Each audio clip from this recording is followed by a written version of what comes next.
समय में ये जो 29 मार्च का जो खेल है ना, 29 मार्च, ठीक है, हमारे उड़ीसा पंचांग के अनुसार ये बड़ा क्रूशल डे होने वाला है, ठीक है। और एक नेचुरली क्रूशल पीरियड भी होगा जब षड्ग्रह कूट होंगे। इसके ऊपर हमारे जितने बड़े बड़े विज्ञ पंडित लोग, बड़े बड़े ज्योतिष, मतलब एकदम टॉप लेवल के जो लोग हैं, जहाँ मतलब हम जिनको कि हम लोग सम्मान करते हैं, ठीक है, तो ये सारे उसको एक बड़ा क्रिटिकल डेज के अनुसार देख रहे हैं, ठीक है। और हाँ, हेलो, हाँ, दूसरा ये है कि इस समय जो धन का कारक है या व्यवसाय का कारक है, ये खुद नीचस्थ होगा। बुध नीच होगा तो उतने में नहीं है, हालांकि नीचभंग भी होगा, यानी बाद में बुद्धि होगा।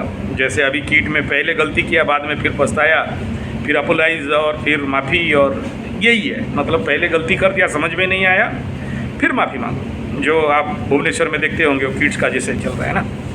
तो नेट में अभी नहीं देख रहे हैं हमारे उड़ीसा का जो KIIT कलिंगा इंस्टीट्यूट ऑफ, हाँ, मतलब पहले नेपाल के लोगों को पीटा मारा भगाया, उसके बाद माफ़ी मांगने लगा, ठीक है। माने पहले गलती करो, बाद में फिर माफ़ी मांगो। ये इसको बोलते हैं पछबुद्धि, उड़िया में बोलते हैं पीछे बुद्धि होना, ठीक है। तो बुद्ध यहाँ पर नीच भी होगा और नीचभंग भी होगा, ये और उसके बाद शनि तो ख़त्म है, शनि का कोई ताकत नहीं है।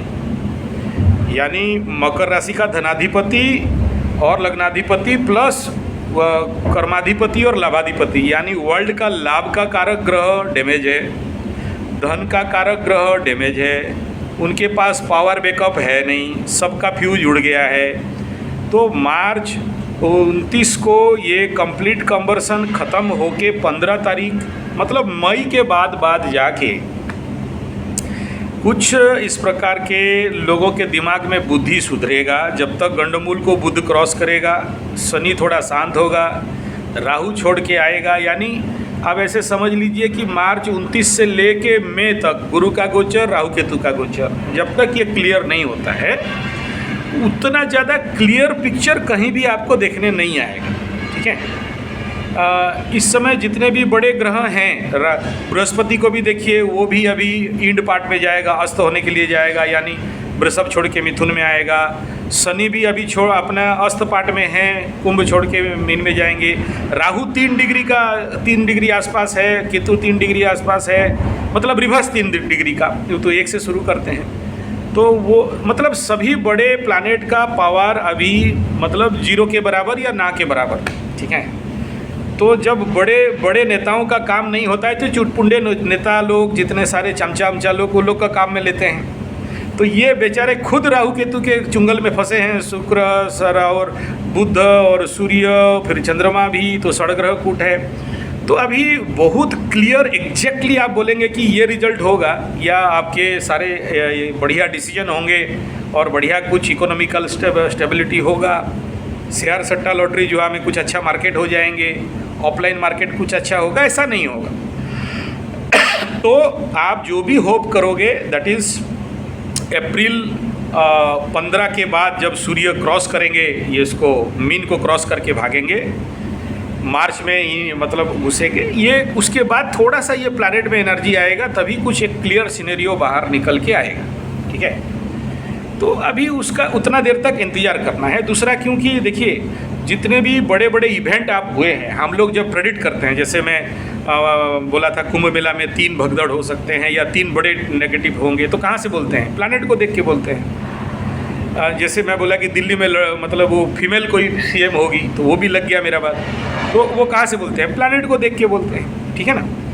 तो अभी क्यों बोलते हैं? जब भी कोई माइक्रो ट्रांजिट होता है और उसी हिसाब में ज़िंदगी में मनुष्य के जगत में इवेंट होते हैं, तो अभी ये हाँ जी, आप कोई भी चीज़ का अति सर्वत्र वर्जेत, अति सर्वत्र गोहितम है, आप अति सर्वत्र गोहितम, ठीक है। कोई भी चीज़ को अति करना बड़ा विपदपूर्ण होता है। इविन पूजा पाठ भी, इविन भगवत नाम भी अति सर्वत्र गोहितम है। आप लिमिट से और हद से ज़्यादा करते हो, मैं जितना गया हूँ देखा हूँ आपको, ठीक है। तो नॉट नीड, अभी कोई आवश्यकता नहीं है, ना ही कोई नग नगीने पहनना है, ना ही कोई रेमेडी करना है ना। और अभी करोगे भी तो बहुत बढ़िया काम देने वाला नहीं है। मैं ऑल्टरनेटिव दिया हूँ कि लास्ट जिसको जो निवारण करना है शिवरात्रि में कर लो, आगे बृहस्पति अतिचारी हो जाएंगे, बहुत ज़्यादा रिजल्ट मिलेगा नहीं। ये पहला बात है। दूसरा ये है कि आप जो पूछ रहे हो कि मेरे कुंडली के अनुसार, अभी थोड़ा सा बता दीजिए।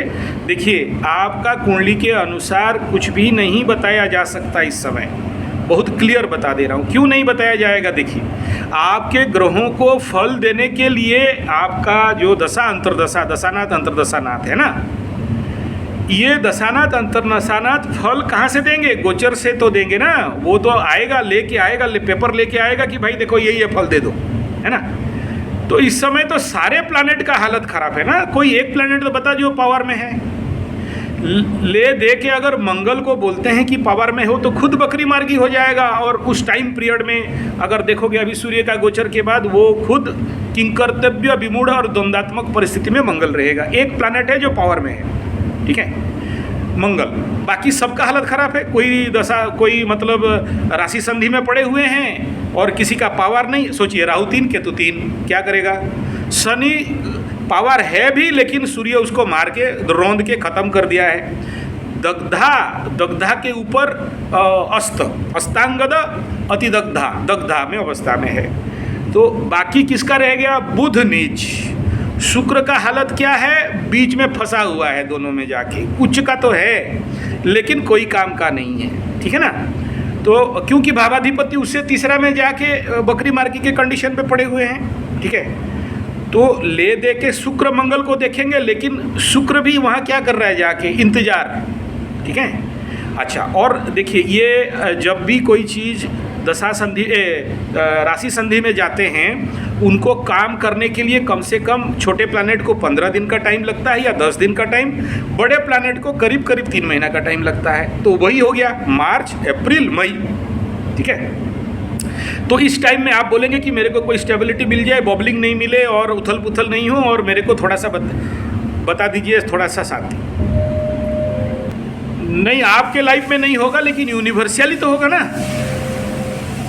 आप बहुत सारे ऐसे, अभी मैं देख रहा था 29 अप्रैल मार्च को बड़े सारे लोग डर रहे हैं। क्यों डर रहे हैं? बोले दिन में तारा गिर सकता है। हाँ, हमारे मालिका में बताया गया कि ये जो क्या है ना, सारा चीज़ कॉन्साइड कर जा रहा है। इस बार का जो मीन शनि का गोचर है ना, एक तो बोला 5 मंगलवार कॉन्साइड कर रहा है, 13 दिन का पक्ष कॉन्साइड कर रहा है। उसके बाद गुरुवार का दिन होगा, संक्रांति पूर्णिमा एक साथ के अंदर मीन में शनि जाएगा। ये 600 साल पहले लिखा गया था, और ये इस बार कितना बार भी मीन शनि हुआ है, लेकिन इस बार ये सारा कॉन्साइड कर रहा है। अब वो अपना अपना गणक ऋषि लोग गणती कर रहे हैं। बाकी कितना क्लियर कितना फेलियर, वो तो पूरी मंदिर से जब बात क्लियर होके निकलेगा, हमारे जो बड़े बड़े गणक हैं उसी के बाद ही जाके बोलेगा, क्योंकि यहाँ पर कोई क्लियर आंसर दे नहीं रहा है अभी, ठीक है ना। मैं भी बैठ के एकदम कंप्यूटर लैपटॉप मैथमेटिक्स सब करके बैठा हूँ। तो इस समय तो मालिका में लिख गया कि गणकों का मतलब हम जितने गणित करते हैं उन सबका गणित फेलियर हो जाएगा, ठीक है ना।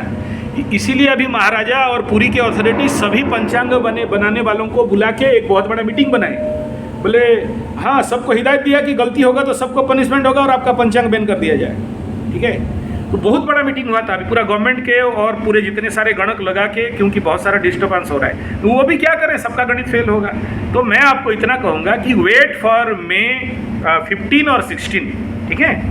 और उसके बाद जाके जब प्लानिटरी स्टेबिलिटी नहीं है, तो मैं आपको स्टेबिलिटी का क्या बात बताऊँ। नहीं, टेलर तो नेगेटिव शुरू होगा। अभी सोचो, तीसरा हाउस छोटा भाई बहन मित्र बंधु पड़ोसी।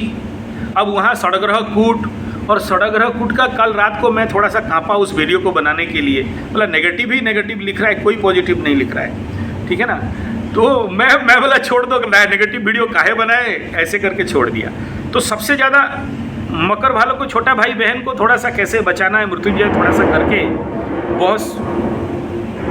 नहीं ललिता इस देखिए, जिसमें करो एक में करो और दबा के करो, ठीक है ना। डाइवर्ट जो चीज़ आप पकड़े हो, ललिता जी पकड़े हो, तो ललिता जी का इतना आगे बढ़ चुके हैं कि इस समय बाकी लोग काम नहीं करेंगे, ठीक है।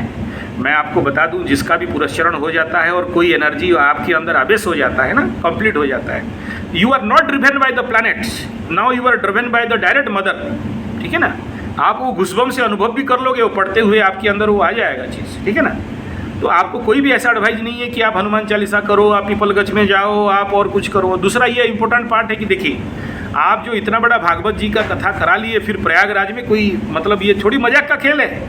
ठीक है ना, हाँ, ये जो पुण्य बल है, ये जो प्रयागराज में आपका जितना बड़ा भगवत कथा और इतना बड़ा 80 लाख का ऑर्गेनाइजिंग और इतने सारे मेहनत, देखिए आप बेफिक्र रहो, क्योंकि एक भागवत का जो फल होता है ना महाराज, हम जैसे टुचपुंडे पंडितों का दम नहीं होता है आंकड़ा लगाने के लिए। ठीक है ना, आप पूरा बेफिक्र रहिए, ईश्वर एकदम 100% करेंगे। एक भागवत का जो वेट है, जो वजन है ना, पूरे धरती का वजन के बराबर, मतलब वो भी नहीं होता है। ठीक है ना, तो आप बेफिक्र रहिए, ईश्वर के शरणापन्न में रहिए और माता रानी के शरणापन्न में रहिए, और जिसके माथे पे गुरु का हाथ है, ठीक है ना, ऐसे मौनी बाबा का हाथ है, फिर आपको बेफिक्र एकदम बेफिक्र रहना है, चिंता कोई नहीं करना है, सब ठीक हो जाएगा। ठीक है, दिवाली का सपना देखे हैं और उसमें किसी भी प्रकार का नेगेटिव सपना नहीं देखे हैं। नेगेटिव मीन्स बहुत सारा, जो भी समझ लीजिए, एनी काइंड ऑफ नेगेटिव। अगर सपना पॉजिटिव आया है, दिवाली का सपना आया है, पटाखे फूट रहे हैं, दिया जल रहे हैं, सब कोई नया पहने हैं, महिलाएं माताएं सबके अंदर आनंद है, खुशी है, अब इसमें उत्तर क्या देना है आपको, है ना, इसमें क्या उत्तर देना है, तो उत्तर ही मिल गया इसमें। नेगेटिव देखे होते, कोई भी गंदा चीज़ देखे होते, एनी कंडीशन, फिर पूछते कि ये सपना देखा, बताइए गुरुजी, है ना। अगर दिवाली है, शुभ है, दिया जल रहे हैं, लोग खुश हैं, संत महात्मा का दर्शन हुआ, तो सपनाकार और काक ज्योतिष, स्वप्न ज्योतिष, तो बड़े बड़े ग्रंथ हमारे उड़ीसा में हैं। ये मोक्ष मुक्ति अध्यात्म का परिचायक बनता है। ठीक है, हाँ, और ये लक्ष्मी प्राप्ति, धन प्राप्ति का परिचायक बनता है। ठीक है, दीपावली लक्ष्मी माँ से कनेक्शन रहता है, तो इसमें कोई नेगेटिव नहीं है, वरिड होने का कोई विषय नहीं है ना। मई 17 तारीख, मई 17 के बाद मेरे से बात करिए, मई 17 के बाद ही कुछ बात करेंगे, है ना। मैं तो स्पेशल हिदायत दिया हूँ कि अभी मेरे को कोई कुंडली मत दिखाओ, मई 17 के बाद दिखाओ, अभी कुछ नहीं बोल सकते, है ना।